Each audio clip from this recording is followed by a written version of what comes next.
जय महाकाल दोस्तों, आप सभी को नमस्कार। मैं उमेश के शर्मा आप सभी का स्वागत करता हूं अपने YouTube चैनल एस्ट्रो उमेश में। दोस्तों, पिछले चैप्टर में हमने डिस्कस किया था नॉर्थ डायरेक्शन की एंट्रीज के जो रेमेडीज हैं उनके बारे में। आज हम डिस्कस करेंगे ईस्ट डायरेक्शन की एंट्रीज के बारे में। जैसे हमने आपको अपनी पुरानी वीडियो में कहा था कि ईस्ट डायरेक्शन में E1 से E8 तक E3 और E4 आइडियल एंट्री कंसिडर की जाती है। इनमें आपको किसी भी तरह का कोई उपाय करने की जरूरत नहीं है। ये एंट्री अपने आप में आइडियल है। अगर आपकी एंट्री आपके घर में E1 में और E5 में आती है तो आपको उसके लिए SS की एक स्टेप लेनी है।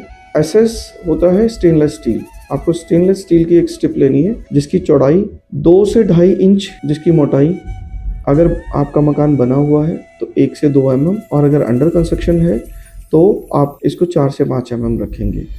और इसकी जो लंबाई है वो लंबाई पूरी की पूरी आपकी चौखट की चौड़ाई के बराबर रहेगी। यानी आपके जो डोर फ्रेम है उसके एक कॉर्नर से लेकर दूसरे कॉर्नर तक जो फ्लोर को टच कर रहा है उतनी लंबी आपको ये स्ट्रिप लेनी है। आप इस स्ट्रिप को लेंगे। अगर अंडर कंस्ट्रक्शन मकान है तो आप चौखट जहाँ से आपकी स्टार्ट हो रही है, बॉटम ऑफ चौखट, वहाँ पे इसको ले कर देंगे और इसके ऊपर अपनी फ्लोरिंग कर लेंगे। अगर आपका मकान बना हुआ है और आप उसमें रह रहे हैं तो आप किसी भी टाइल मैसन को बुलाएंगे और वहाँ पे एक स्ट्रिप के लिए जगह बना लेंगे। उस फ्लोर को कट करेंगे, उसके नीचे इसको एम्बेड कर देंगे और उसके ऊपर आप जैसी भी फ्लोरिंग दोबारा करना चाहें उस टाइप की फ्लोरिंग कर सकते हैं। ठीक है, पर कोशिश कीजिएगा जो जिस डायरेक्शन में आप हैं उसी डायरेक्शन के जो रिलेवेंट कलर है, जो सपोर्टिव कलर हैं, उन्हीं की फ्लोरिंग करें। ऐसा ना हो कि आप कुछ कंट्रास्ट ऐड करने के चक्कर में कोई एंटी कलर डाल। अब हमने E1 E5 की बात की और यही एंट्री अगर हमारी E2 में है तो ये स्ट्रिप एल्युमिनियम में कन्वर्ट हो जाएगी, और E7 और E8 में है